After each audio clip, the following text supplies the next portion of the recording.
Self-publishing is changing. No more gatekeepers. No more barriers. No one standing between you and your readers. This is the Self-Publishing Show. There's never been a better time to be a writer. Hello and welcome to the Self-Publishing Show with me, James Blatch. Here I am again. I hope you had a good couple of weeks since I last spoke to you. Guess what? We have an interview today. We have an actual interview coming up in a couple of minutes, but I do have a couple of things to talk about before the interview. First of all, thank you very much for your very kind comments since I've been flying solo on the podcast. It's great to hear from you. I hope you enjoyed my email last Friday where I talked about an episode I experienced with my first translation, launching the book into Germany and doing well and then getting some negative reviews and trying to puzzle that out, and worked out that I was getting the wrong readers and had to make some changes to my advertising strategy, which I'm pleased to say has worked.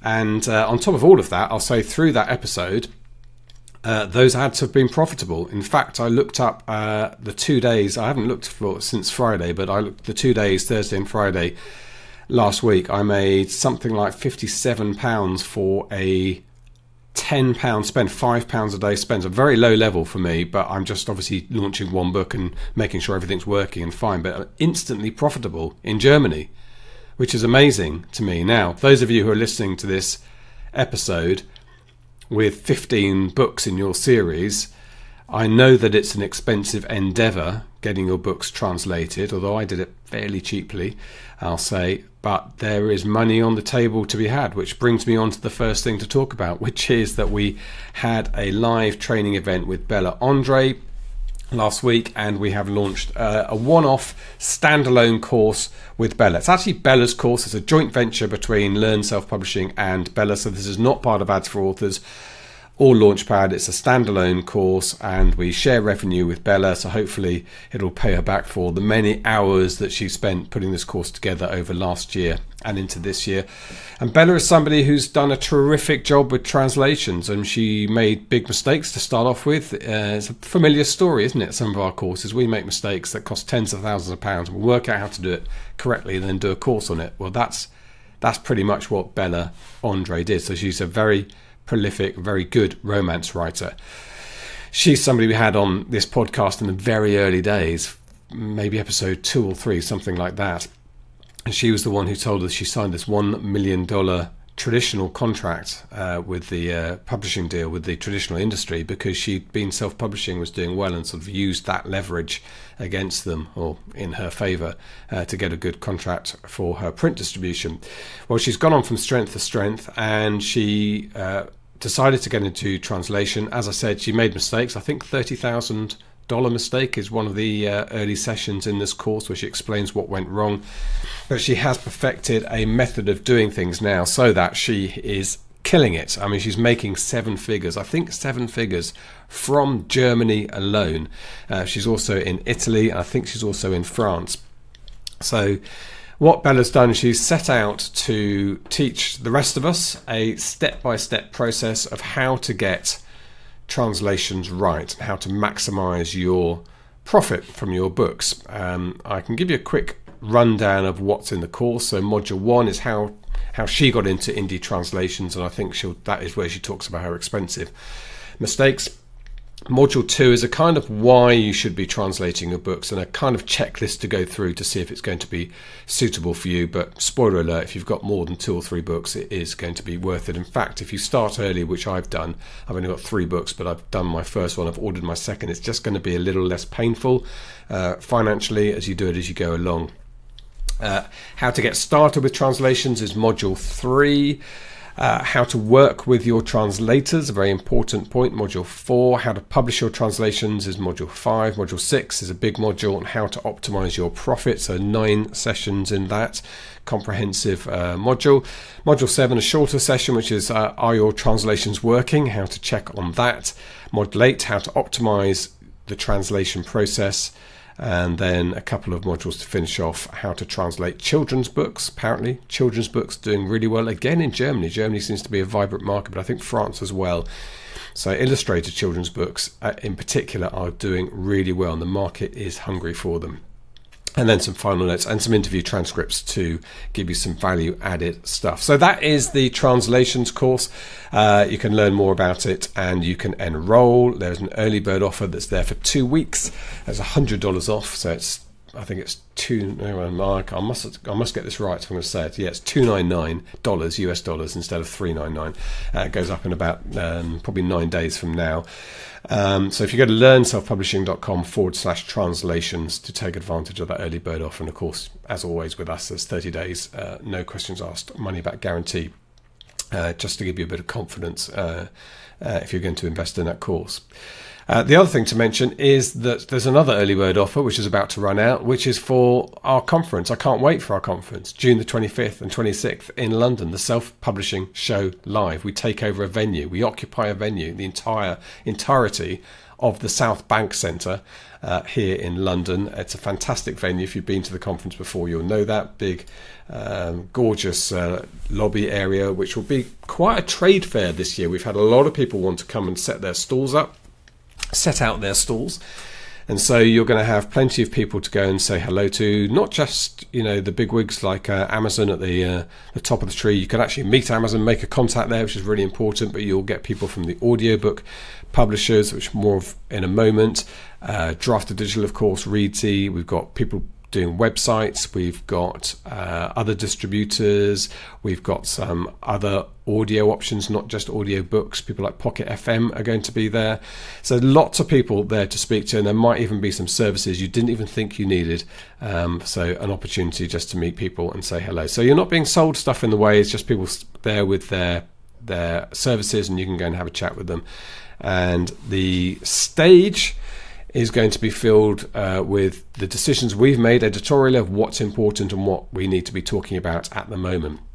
So there are 3 big areas: AI, which I'm going to talk about a bit, direct selling, and audio. Now, the reason we're focusing on audio a bit this year, we decided to have a bit of a focus on audio, is because that market is being broadened by Spotify. So Spotify distributing rather than publishing, but distributing your audiobooks and finding audiences. That the feeling is that there's going to be a larger and growing appetite for audiobooks. It's already the fastest growing medium that we have for our books, but that is going to accelerate, is the belief. So there's some big deals being done, and we have all the major audiobook publishers and distributors at our conference, including Spotify, going to be there on stage, including RB Media, and including, as I said, mentioned Pocket FM, of course, ACX from Amazon are going to be there, going to have their own session as well as doing a panel.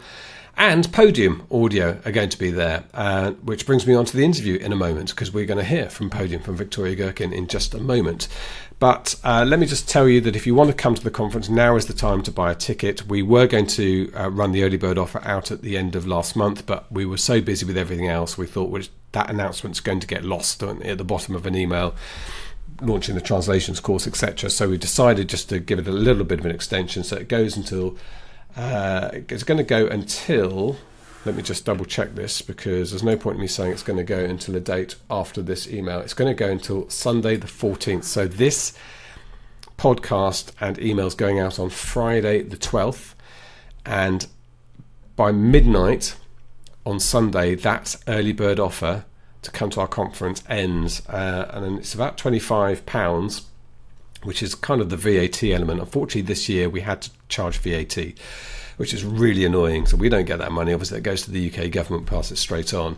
So at the moment, it's £175 plus VAT, but it's going to go to £199 plus VAT after Sunday. So if you go to learnselfpublishing.com/SPS live, and buy a ticket and come to the conference. We think we're going to have about 750 there, what we had last year.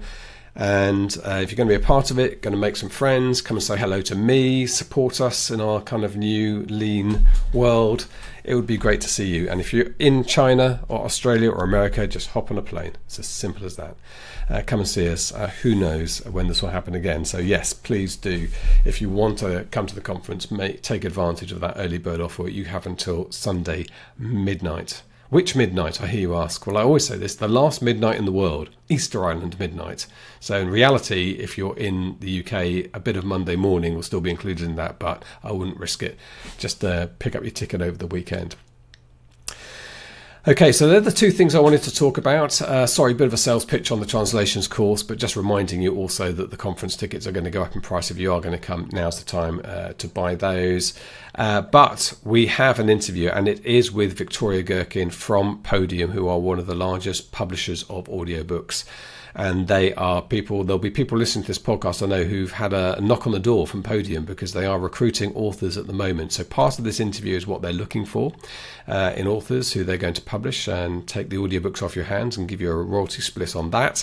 And partly it's about what makes great audio and a bit about the audio market itself, which is changing. So I'm going to do slightly shorter interviews in the future than we've done in the past. So we used to do sort of 45 minutes to an hour, but I think probably in busy lives that we have, we're going to trying to make them around the 25 minutes. So do give it a listen. It's not going to occupy too much of your time.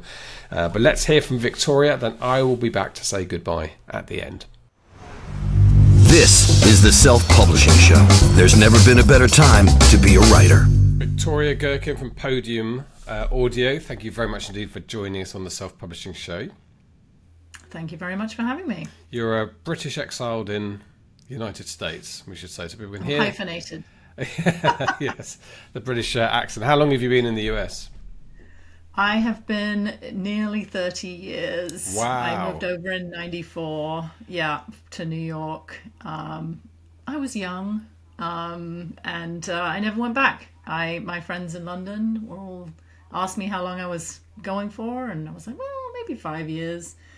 And then, life happens, and here we are. Yeah.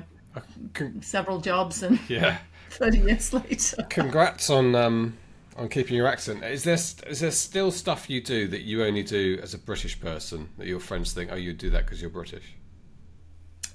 I just got 2 Easter care packages from the UK of Cadbury mini eggs. Oh, you can't, yes, because American chocolate.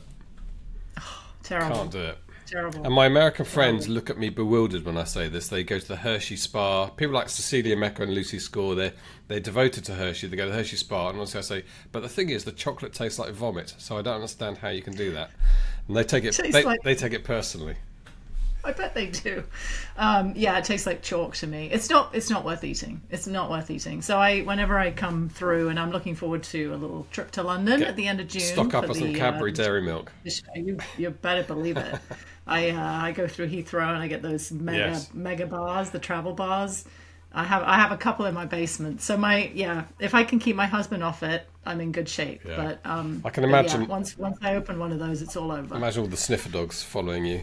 Your bag fills with sweets. I think we should just say, to be fair to Hershey, so they don't come after me, that it's just different taste palettes. I mean, chocolate's gone one way in America and different way in the UK, but there you go.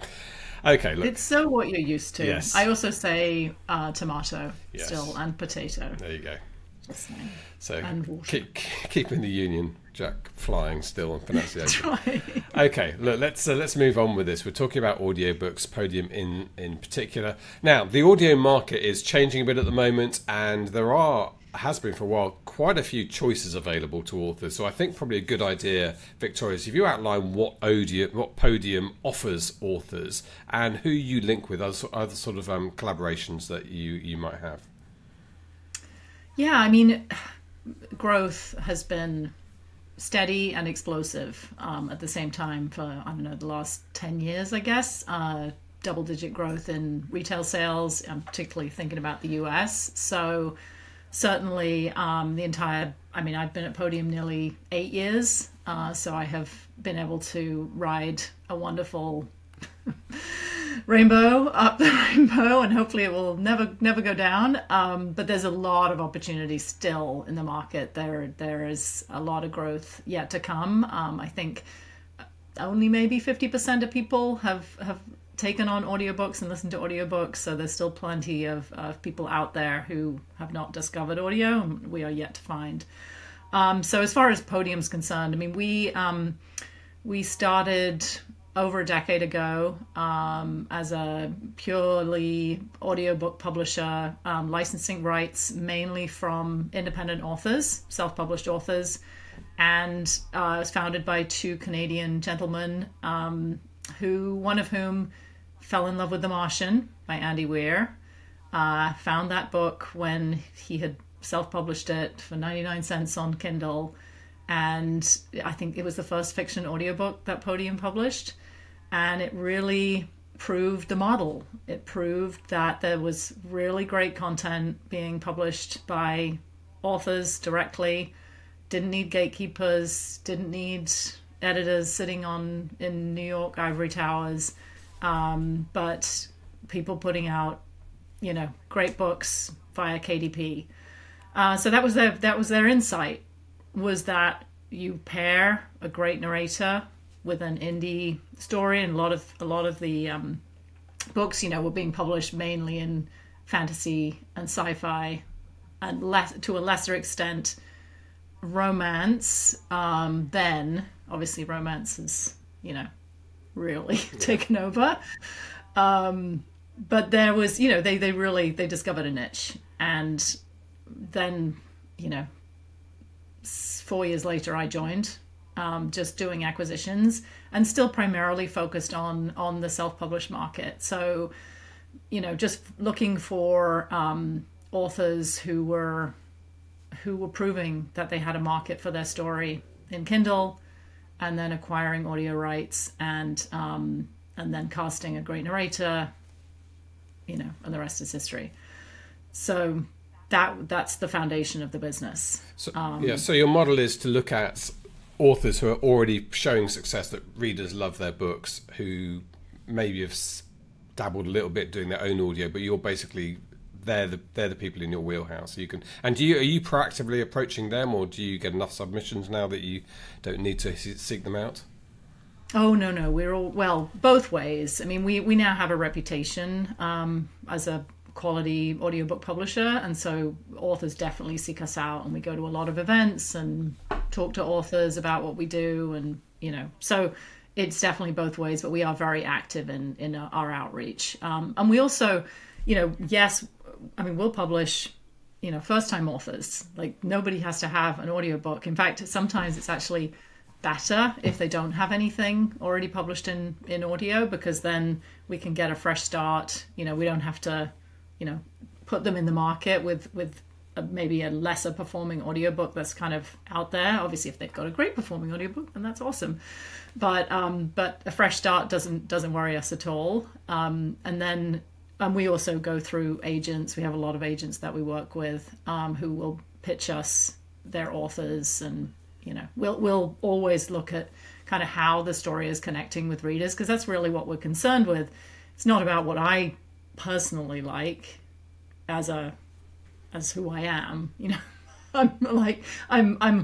I'm part of a market, but I'm not necessarily part of the biggest market. So we definitely look at how readers are reacting to the story, and then we've got a lot of authors that we just will then publish their next work. We don't have to see it on the market, so we call them legacy authors. So authors that we've worked with in the past who come to us and say, "Hey, I'm got this new series," and and in this way we end up. I mean, some of our authors we have 40 audiobooks with, wow. A lot over the years. And you do the full production yourself. Is that done in-house, or do you have like a team of freelancers everywhere? I mean, do you have studios in the basement of your building, or? It's not such a silly question, because I've been to ACX, and they do have studios based in their basement. Sorry, who does? ACX in London. I've been to there, and they have studios in their basement. Really? Yeah. Oh, okay. Yeah, I mean, I've seen the studios at Audible in Newark. They are very fancy. Yeah. Beautiful couches and stuff. No, we do not have our own studio space. I mean, a lot of this is because the narrators that we work with have home studios. Sometimes we will, if somebody's got construction going on outside their house. I just saw a note on Slack this morning. A narrator needs some help because they got banging outside. So we'll put them up in a studio. Or sometimes when we have an author who wants to narrate, which is very, very rare for fiction. But we'll do some non-fiction where the author has a platform and, you know, it makes sense for them to be narrating their own book. We'll put them in a studio, maybe with a director, and that's all, you know, that's all hired out. We don't have any of that space, which works fine. But we've had remote recording. We actually did one of my favorite things we did during COVID. Joan Collins had an old memoir. Speaking of bringing back the Brit, wow, I was so proud. Past Imperfect was the name of it, and it'd never been in audio. It was published like in the early 80s and had been just kind of did nothing. Oh, I probably sold at the time, and then the rights were returned and her agent published it directly, I think. So we did the audio, and we chased her around the world with a remote recording setup, and it ended up getting good audio, and published that 2021, I guess. Various hotel rooms around the world with and her locations. Locations. She's amazing. I follow her on Instagram. I can only imagine. In the mid 80s or the early 80s, that's because when she was at her peak. In fact, her sister was writing blockbuster novels, and she was in films like The Stud and The Bitch. So if I can say, probably, my goodness. They probably wouldn't call the film that anymore, but it was called that in the 80s. And gosh, she was a legend. She is a legend. Legend, absolute legend. Yeah, and it was all about like the dynasty. So there's an American thing. Dynasty period, which was a lot. That was a lot of fun. So anyway, all long story short, we have a fabulous casting team, which is in-house, and so when we take on a new project, which we do every day, the project goes to the casting team. We solicit in-depth notes from the author, and I would say this is probably the most important thing that the author that happens when in production is the author telling us what is really important to them and what in their world we need to be faithful to, or there are trip hazards, like is there a mystery character who in the beginning is, you know, maybe masquerading as a masculine form and then turns out to be a girl, or, you know, stuff like that you can't necessarily tell when you're reading the book. And they're like, oh, do you mind spoilers? And we're like, yeah, give us all the spoilers. We need spoilers. All the spoilers. We need the spoilers. So we have quite an in-depth like notes preparation process that we do up front, so that we try to avoid like missed expectations, which again then creates, you know, like we want the author to be really proud of this audiobook. That's funny enough. So I did my audiobooks, not myself. I didn't. In fact, funny enough, you talked about the author doing it. Because I work for the BBC and I've done quite a lot of reporting and stuff and presenting on TV. So I did think possibly I might do them, but I auditioned myself alongside the people I sent out audition to. And I didn't pass the audition. I just thought this is not good enough. And the guy I got, a production company called Chocolate Fox here in the UK, but their pre-work before recording started, I was very impressed with. That included, in fact, I was in Vegas at 20 Books and had like a 45-minute conversation where he wanted to really get under the skin of the characters, making copious notes about what their journey was, stuff that wasn't in the book. He was really fascinated with a couple of scenes that I'd written that didn't make it into the book because it was a bit of extra stuff for him, and he did a great job with that. And I thought, well, it's like anything in life, the more you put into it, that's probably a critical part to getting a good result. Absolutely. I mean, we've had in the past, you know, authors might think they have some extraneous information that doesn't matter or doesn't matter to us, but I've had an author sent me like a rogues gallery of what their characters look like, and that's helpful because you see, okay, old guy, you know, young. I can imagine pinning them up in the booth. You know, as you come to do the voices, you're looking, and that's a really, really helpful thing, I imagine. Yeah, good reminder of who you should be at that moment. Yeah, and in terms of distribution, what does the distribution side look like for you once someone's got a deal with you? So we're exclusive with Audible at this moment in time, and have been for quite a long time. We really have optimized how we publish in the Audible ecosystem. I mean, we market it. It makes things very streamlined, and the economics of that strategy outweigh, going elsewhere, and then being on many platforms is sort of like, as my boss likes to say, barfing it on the table.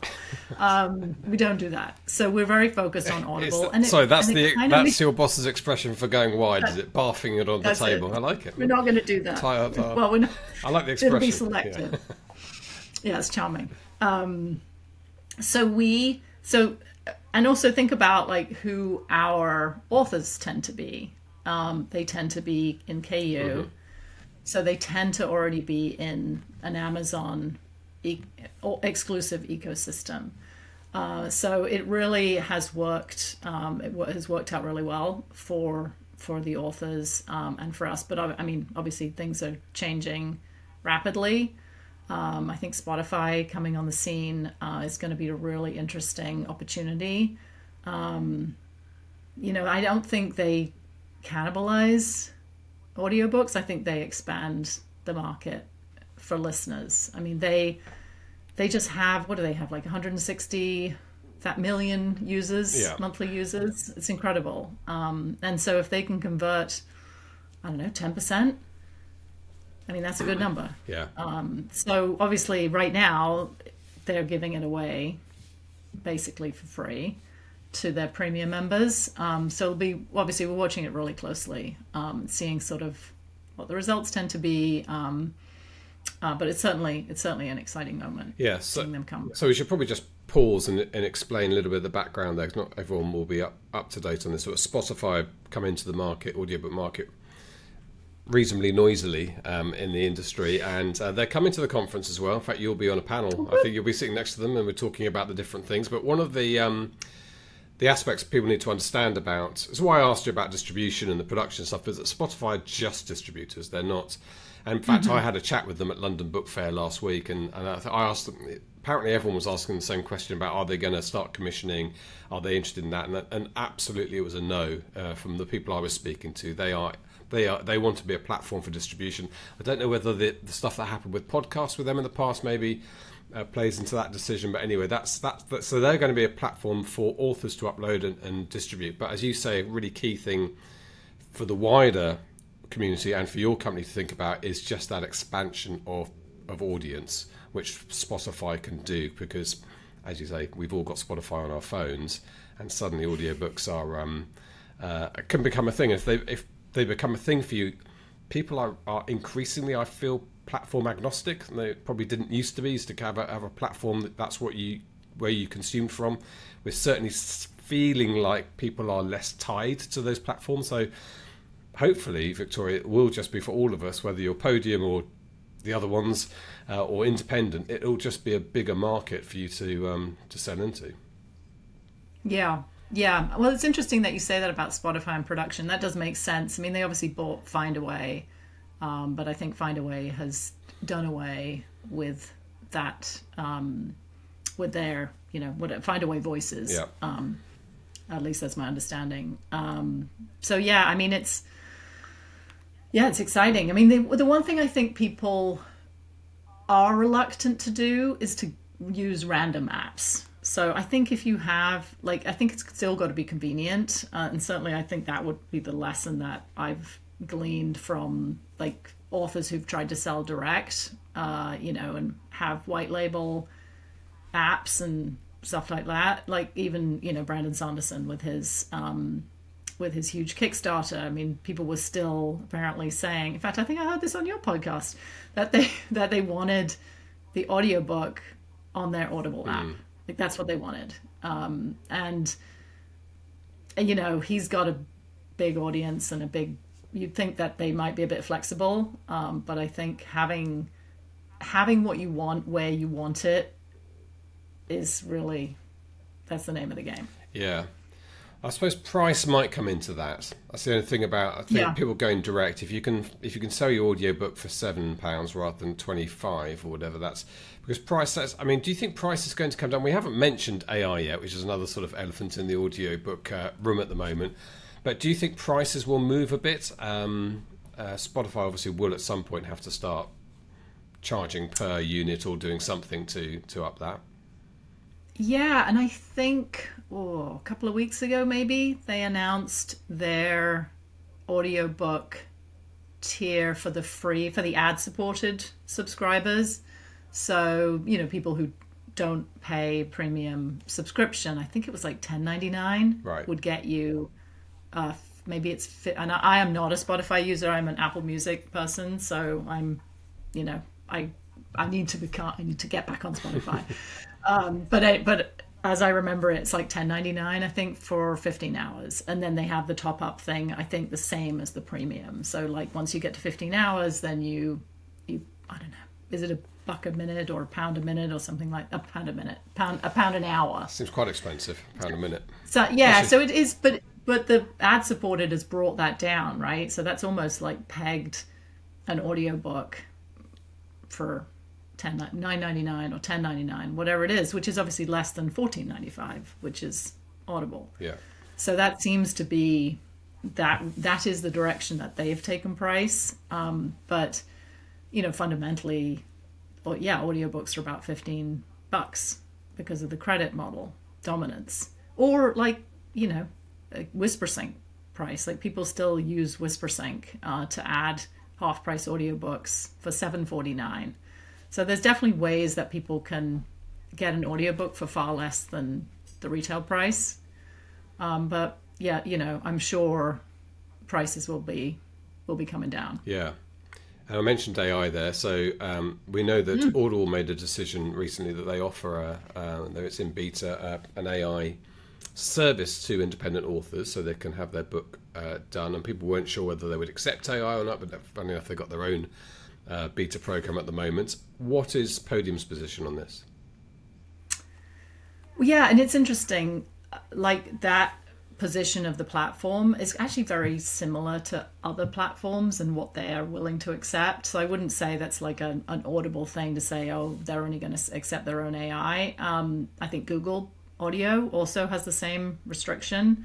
And I think, and Apple, right? Apple has the same thing. They have their own voices service. So I would imagine that's just to do with QC, I would think, although, you wonder. But so the way we are thinking about AI, it is kind of, it is the elephant in the room, but it's also like something that you can't get left behind on. And if you think that it's not coming, then you're missing reality. I also think there are good opportunities for AI in a process, and we are, we're testing. We are not making AI audiobooks.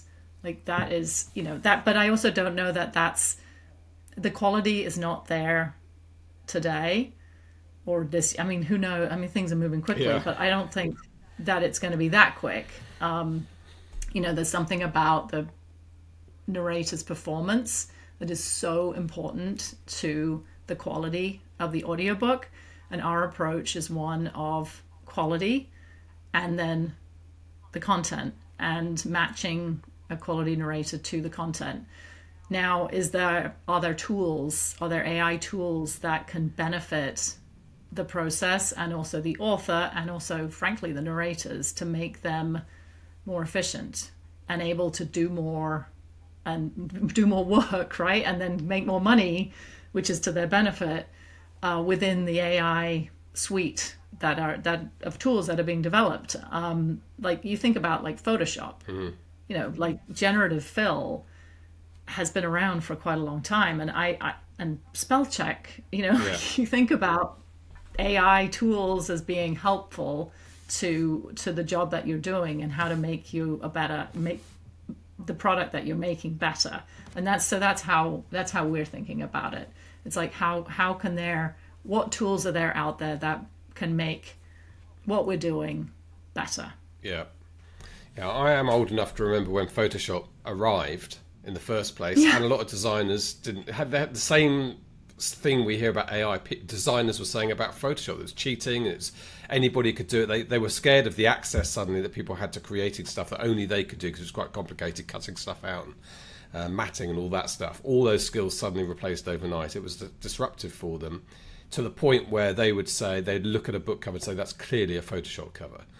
Right, remember that. That was a bad thing to say. Yeah, exactly. And now every cover designer uses Photoshop, and now some of them are saying that's clearly an AI cover. And it's it won't be long before there'll be AI elements in virtually every cover, I think, because it's just the way things happen. It's new transformative technology, and as you say, to think it's not happening is a short-term policy. I did have a chat with 11 Labs actually at London Book Fair as well. So they are, I guess, market leaders in the AI voice area. And I had a play with it, I don't know how long ago, 6 months ago, maybe something like that, which is a long time in AI world. And ultimately, I felt at the time that I had to work on. So I have got a novella, and I thought, I was half thinking about it. But almost every sentence, or at least one sentence in every paragraph, I had to rewrite a little bit so that the inflection was correct from the AI voice. And actually, if you think about that, that's a lot of work as you're going along, getting it done. And actually, it's made me feel probably just easier to get a human who can get the inflection right in the first place. But I spoke to them. Rewrite your book. They said, well, the robot. Yeah, exactly. They said, well, you did that 6 months ago. It's changed an awful lot then. So I will have another play with it, because I'm fascinated with this and what they've done. And one thing I was thinking actually that might be a sort of hybrid model in the future is the AI could perhaps do one or two characters. So just bits of speech, so the human's doing the narration, but just a little bits of speech, just to give it that variation, which brings me on to another question, really, which is about multicast, or I'm not sure quite what the expression is to use. So there seems to be various levels of this full production, multicast, single voice, but having more than one narrator on a book, is that something you've played with, or you do? Yep, we do. Again, depends on the book and what the needs of the book are. It can be really distracting to have multiple narrators in a book, because they start to be inconsistent with how they're voicing the other characters' dialogue, say, and audiobook listeners are very attuned to inconsistencies.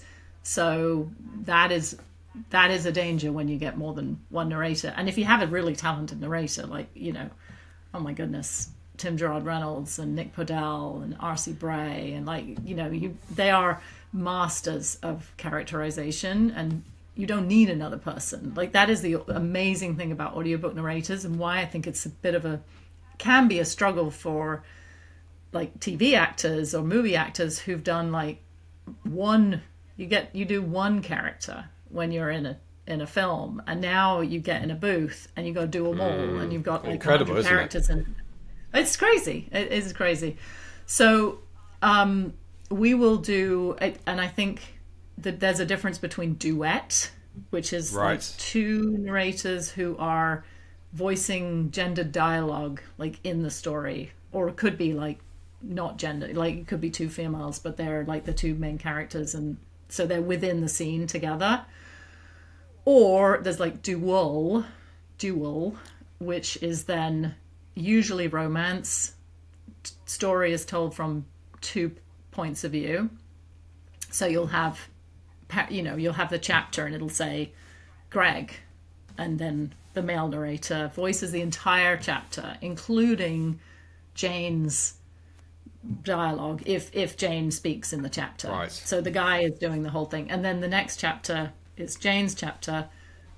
She does all of that. So those are the two main kind of multi-voice type of things that we do. And then, you do get, I bumped into one person in London last week who's doing a full production, as it's basically like a radio play, and that's being serialized on Spotify. And that's, but that's almost a labour of love from his point of view, although people can voice from around the world where they are. It's a huge production and overcomplicates things. Is that something on your radar? Or? Yeah, I mean, technology has really allowed for a lot of efficiencies there. I mean, no longer do you have to have everybody in the studio, which adds enormously to the cost, and also convenience, and can you get people. We've done a couple of like full-on audio dramas. We haven't found that the listeners come to them in the same numbers as if we just done a straight audiobook. Yeah. So the jury's out with us on whether that is something that the listeners that we have our particular genres are really into. I mean, Audible does an amazing array of originals and plays, and their reason for doing them is, potentially to get members to sign up, right? They have a different incentive for doing creative work. Like we do creative work because we need to sell audiobooks. We don't need to get subscribers to sign up for our service. Like that's what we want to do. We want to sell audiobooks. Yeah. So it's kind of like depends. But yeah, we mainly focus, we'll do, maybe we have 4 narrators on an upcoming post-apoc series that we've done. Like, really depends on what it is. But bells and whistles, music and that sort of thing, we're not. No. Now, go back to the authors then, for people listening to the show thinking this might be an option for them. What advice have you got for... first of all, is there anything more specifically you're looking at? I know you didn't start with romance, but you started with science fiction, as you mentioned earlier. And I do remember Podium being largely sci-fi, maybe a couple of other... Not thrillers. What else did you do? You did fantasy, didn't you? We do a lot of... Sorry, you did what? Fantasy, I think, in those early days as well. We do a lot of epic fantasy, dragons and magic and stuff. But we've done a ton of lit RPG over the years. We were very early on that. We published Luke Chmalenko's Ascend Online series, which was I call him one of the OGs. So we've done a lot of lit RPG and progression fantasy, isekai, portal fantasy, those kinds of works, very successful.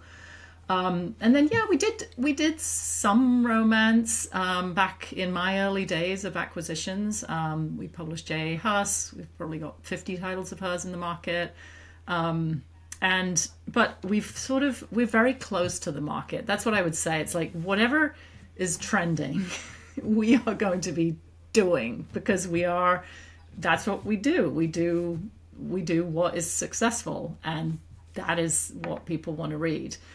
So we are, we've the growth in the romance, and also the growth in romance audiobooks has really been over the last 3 years, I'd say.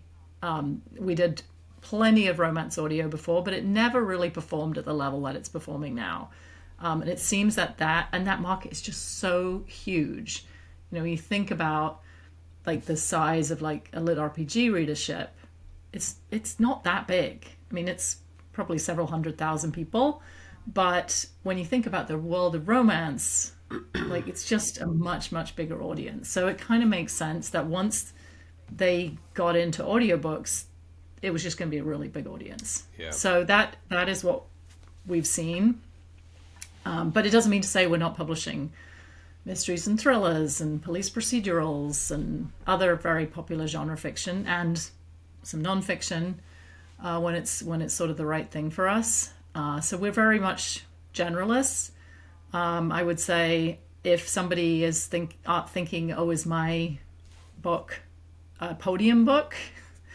Write in. Check our website, podiumaudio.com. We have a submission form.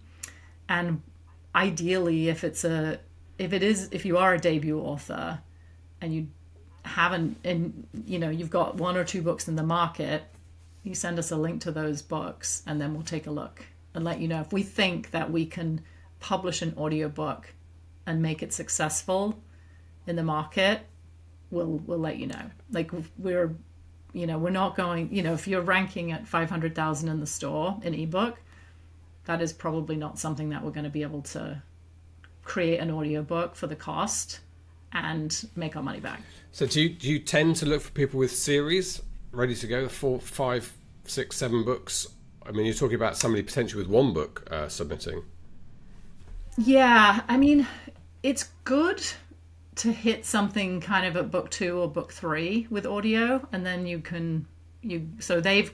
might have like book 3 publishing an ebook, and then book 1 comes out in audio, and that can provide a boost to book 1 generally, and also then draws attention to the new book in series. So what we try to do when we're staggered like that, we'll have pre-orders up for the rest of the books in the series that are available in ebook. So we'll have audio pre-orders, so that as people are discovering the series, they can then go and get the pre-orders. So we're like making the most of their eyeballs on the series, and sort of take advantage of pre-order momentum like that.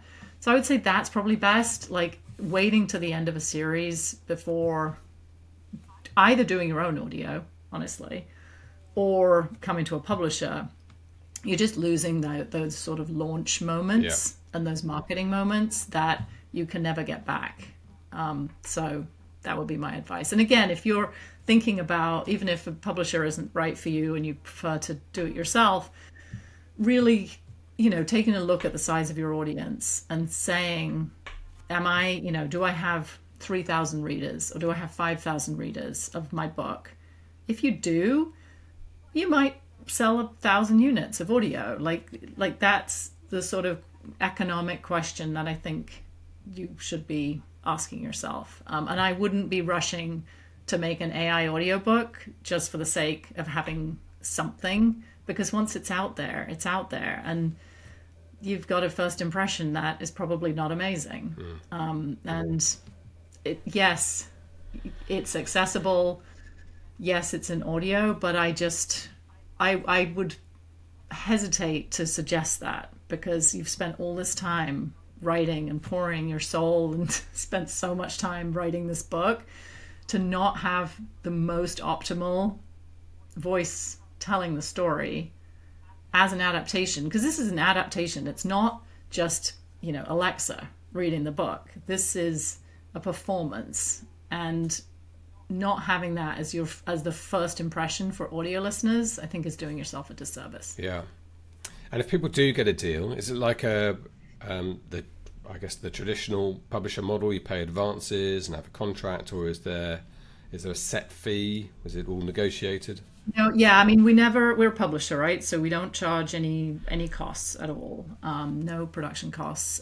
We offer advance against royalties, and the terms depend on our sales expectation, and hopefully the advance earns out. I know there's such a model in traditional publishing where you hope the advance never earns out, because that means you didn't get a big enough one. But the way we look at things is our royalties are really good, pay really good royalties, and so when the advance earns out, you're still doing really well. And so that has been our general philosophy on that.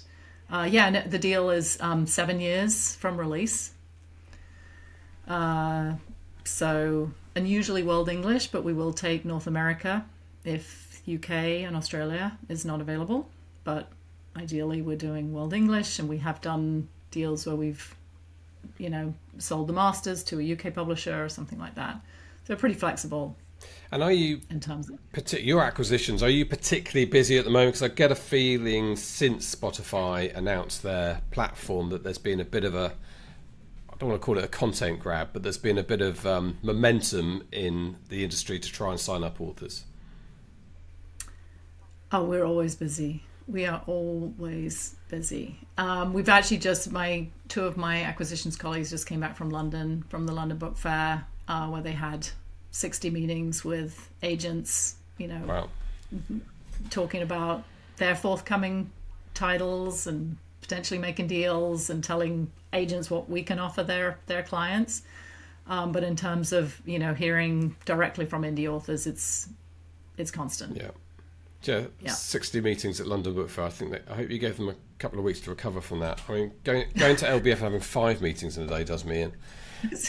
I know, I wasn't there. You dodged a bullet. They had their sneakers on. You'll find our conference a lot more relaxed. Oh, good. Victoria. I'm so glad. So, yeah. I'm excited for Yeah, it. well, we're excited to have you over there. Well, look, it's been a brilliant chat and a very fantastically clear explanation, I think, of the industry at the moment, and things are happening. We've got a bit of a focus on audio this year. It's deliberate, yeah. So we have sessions. We've got 3 sessions that will touch on audio. Probably when Damon Courtney talks about direct selling as well, I'm sure he'll touch on audio as well. So it is something, and I just think it's a bit like translations audio. There are things that look a bit complicated from the outside. People don't necessarily go towards them, but it's money on the table, whichever route you take.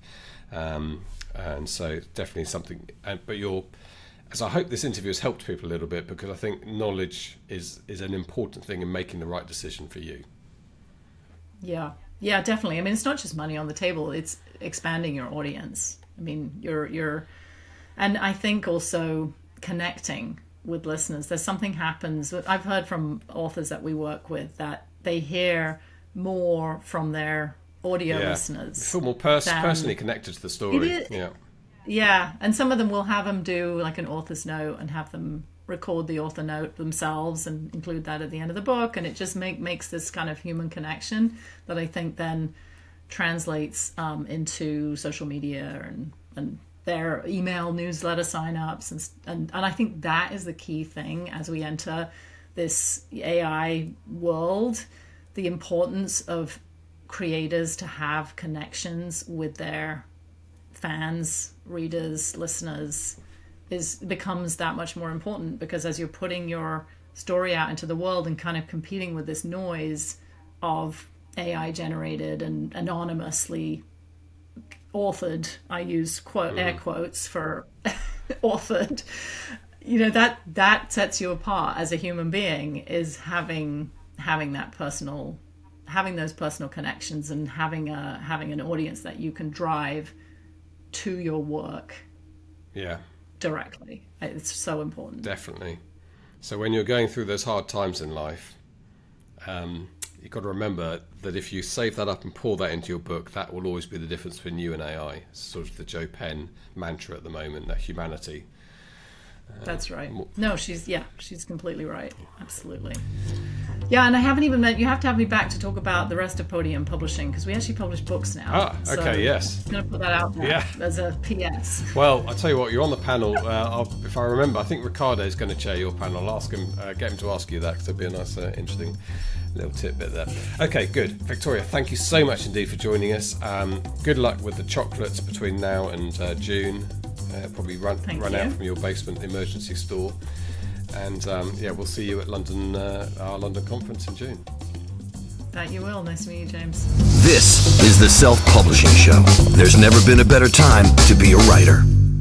There you go. My thanks to Victoria Gerken, an English woman stranded abroad in the United States of America. She's going to be filling up her suitcase with nice tasting chocolate. I do apologise, because I did say Hershey chocolate tastes like vomit in that interview, which seems like a pretty strong thing to say, just because I'm not really used to the taste of Hershey chocolate. But I think anyone in Britain would agree with me in principle that American chocolate does not taste great to the British palate. We love our British chocolate. But vomit was a bit strong, so I do apologise. And friends of mine, Cecilia and Lucy, are in Hershey land, aren't they? And they've basically got the Hershey theme park around them in Pennsylvania. I think they go to the Hershey spa and put chocolate all over their face.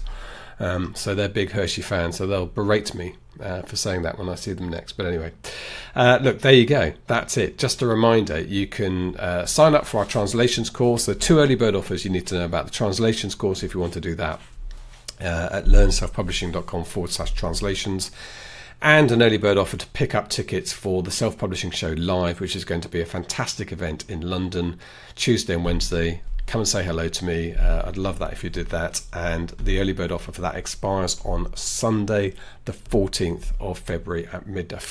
February 14th of April at midnight. So yeah, 175 for your ticket, which includes the self-publishing party in the evening of the first day, which is Tuesday, 25th and 26th of June. Good. Thank you very much indeed for listening to this podcast. I shall be back shortly. Until then, all that remains for me to say is a goodbye from me. Goodbye. Get show notes, the podcast archive, and free resources to boost your writing career at selfpublishingshow.com. Join our thriving Facebook group at selfpublishingshow.com/Facebook. Support the show at patreon.com/selfpublishing show. And join us next week for more help and inspiration so that you can make your mark as a successful indie author. Publishing is changing, so get your words into the world and join the revolution with the Self-Publishing Show.